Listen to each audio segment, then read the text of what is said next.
Hello all, welcome to VLSI drilling channel where we help you to crack VLSI interviews. So today we will go through system Verilog assertions in detail. We will understand it fully. So what are assertions? Assertions are primarily used to validate the behavior of a design. They are defined as properties and can also be used in functional coverage. So assertion, it simply is a check against the specification or property of a design that needs to be ensured that it never violates. If any of the specifications are violated, then reason needs to be checked behind failure or design bug. So assertions, which are also called checkers, help to capture design intent concisely. For example, so what are the properties of a design? If property of design that is being checked by an assertion does not behave in the expected way, the assertion fails. Like if we assume a design which requests for grant and expects to receive an acknowledgement within next 2 cycles, but the design is getting acknowledgement on the third cycle. So the property that acknowledgement should be returned within 2 clock cycles is getting violated, and hence the assertion will fail. So like this, assertion helps to capture the violation. Also, if a property of design that is being checked by an assertion is forbidden from happening, the assertion will fail. Like if a processor decodes instructions read from memory, but it encounters an unknown instruction and results into a fatal error, if such scenario is never expected from the design, the property of the design that only valid instructions can be read from the memory is violated and assertion fails again. So why do we need assertions? The functionality represented by an assertion can also be written as a system Verilog task or checker that involves more lines of code. We can write a full code to check a particular specification if it is getting violated or pass. But there are some disadvantages like system Verilog is verbose and difficult to maintain and scale code with the number of properties. There would be many properties in the design and writing code for each and every property will be difficult. It is prone to errors and also it is hard to read and interpret. So why do we need assertions? System Verilog assertion code is very intuitive and more readable than Verilog. They shorten the time of development. Assertions fire at the source of problem or bug in the design. So without assertions, if test fails, then it needs to be debugged by backtracing the design till the reason is found and then it is fixed. It would take long time to debug. Hence, assertions will help to shorten the time to debug. Also, assertions improve observability. It helps to find the errors in better way. Now, who should write the assertions? Both design engineer and verification engineer need to add assertions.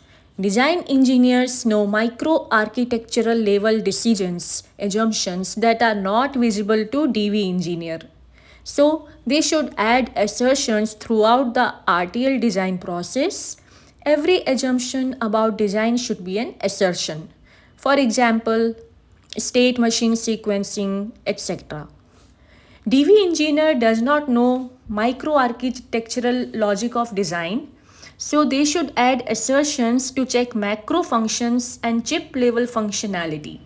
Interface IO logic must be checked. Like after reset is reasserted, none of the signal must get X value. So, and one note being there, assertions should not duplicate RTL code because if RTL has mistake, then assertion will also misbehave. Now, Let us go through building blocks of assertions like sequence, properties. A sequence of multiple logical events typically form functionality of any design. These events may span across multiple clocks or exist for just a single clock cycle. So a sequence of logical events makes form the functionality of any design. So to keep things simple, smaller events can be depicted using simple assertions which can then be used to build more complex behavior patterns. So instead of writing long code in the assertion, what we do, we make the sequence of logical events inside the sequence and sequence, like that. We will see in the further slides.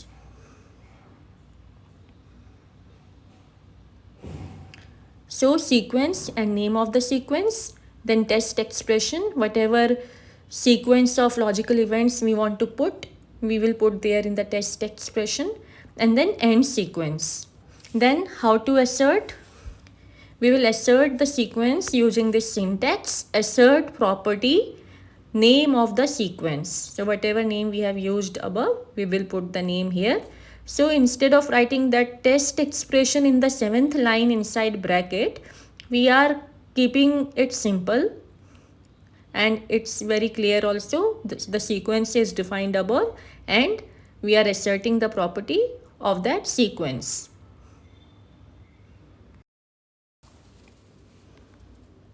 Now, what are properties? So these events can be represented as a sequence, and a number of sequences can be combined to create more complex sequences or properties. It is necessary to include a clocking event inside a sequence or property in order to assert it. So properties are more complex things. It's containing a number of sequences inside, and all the events which we are combining, representing as a sequence. So multiple number of sequences are combined to create a property. We will see the examples in the following slides.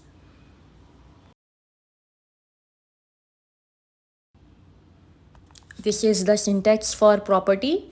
Property, name of the property, test expression or sequence expressions, then end property. And how we are asserting the property? Simply we are writing assert property and name of the property.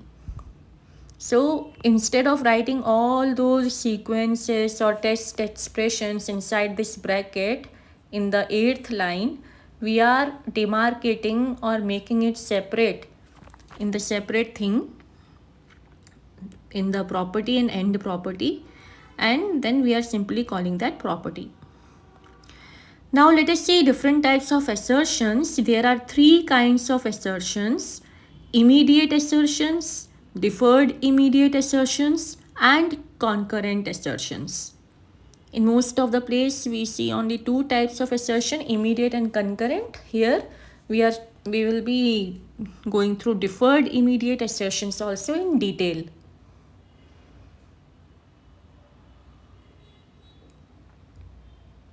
So immediate assertions are executed like a statement in a procedural block and follow simulation event semantics.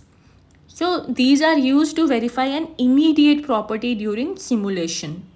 They are like if-else statement actually. So syntax is name, assert expression, and then pass statement, else, fail statement. So just like in the if-else, we see if this happens, this will happen.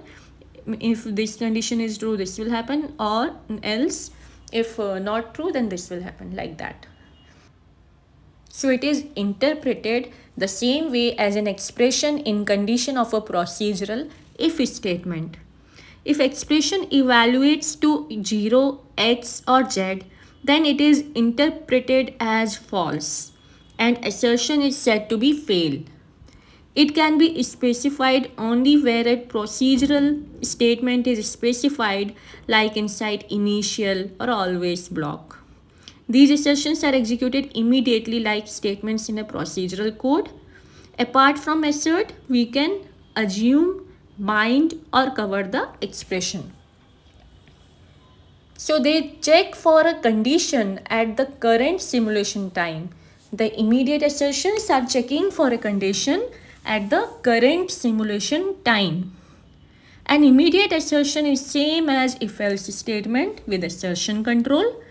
So for example, always at the rate passage clock, assert A and B. So this condition A and B will be checked at every passage of clock, and failure in this condition leads to an assertion failure, and if anywhere this condition is found true, then assertion will be passed. So this is an immediate assertion.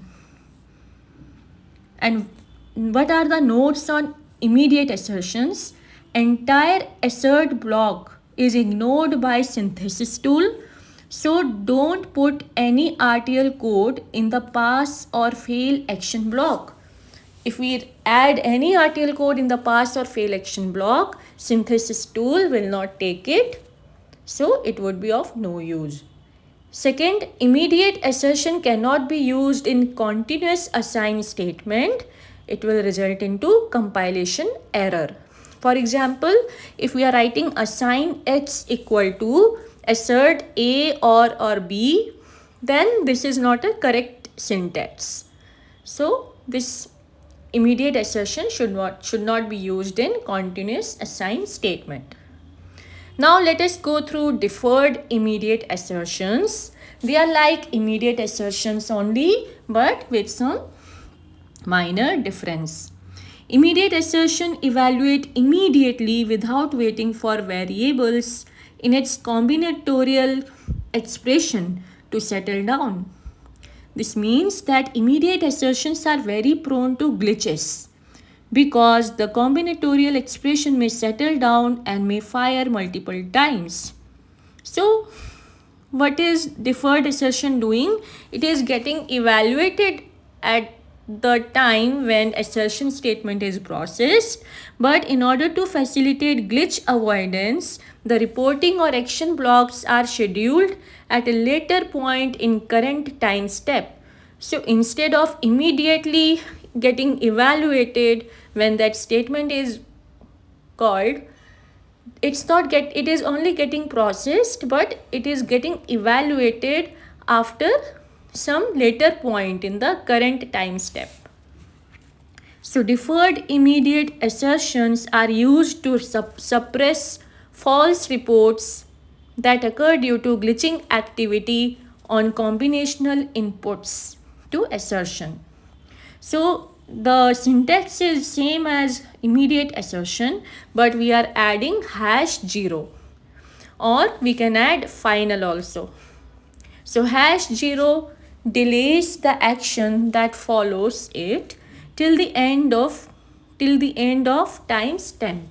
So in the immediate assertions, it was getting evaluated at the same time immediately, but in the deferred immediate assertions, we are deferring the evaluation time so that the inputs to the combinational circuit are getting settled, and then after some later point in the current timestamp, it is getting evaluated for a better corrected results. What are the difference between immediate and deferred immediate assertion? So deferred assertions use #0 or final after verification directive. Whatever verification directive we use, assert, cover, assume. And then deferral, reporting is delayed rather than being reported immediately. Usage, a deferred assertion can be declared both in procedural blocks or outside of it. And also it contains a single subroutine call in deferred immediate assertion. Now let us go through concurrent assertions. Concurrent assertions are temporal domain assertions. Now you will say, what are temporal domain assertions? Temporal domain means it contains precondition expression, time parameter, and post condition, which is checked to be true if precondition was true at specified time in the past. So temporal domain will contain precondition expression ki if this is true, then at what time it should check, and post condition also. So immediate assertions are purely combinatorial type, but concurrent assertions are temporal domain assertions. Why they are called concurrent? Because they execute in parallel with the design logic. A clock edge must be defined because these assertions check the conditions at every clock edge or sampling edge. Concurrent assertions cannot be declared inside a class. Sampling of assertion variables happen in preponed region, while evaluation of expression is done in the observed region of the scheduling algorithm. If you are aware of the scheduling algorithm, what are the blocks in the scheduling algorithm, you will be able to understand this particular point. We will come up with some video on this also. Concurrent assertions. Now let us see one example. So if we want to check whether this read and write expression is never true at any point during simulation, they should not be true together. Either at a time read should be true or write, है ना? So this assert property, in the bracket we will write not and read and then write. So like this we will declare the concurrent assertion for this. Second example. So in this we are using property @process clock start and this implication operator request ## to grant. It means that when once the start one condition is true, then in the same clock this request should be true, and after 2 clock cycles grant should also get true. We will explain about implication operator also. So detailed information, whatever things got left in this video, like examples, implication operator, etc. So we will come up with this information in the next video. So please subscribe to this channel to not miss any video. So we are going to fully discuss assertions with EDA playground examples and all the explanations, so that you are completely you get complete insight of the assertions topic.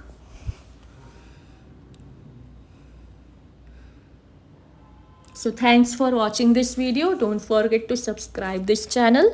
Have a happy learning and keep learning. Thank you.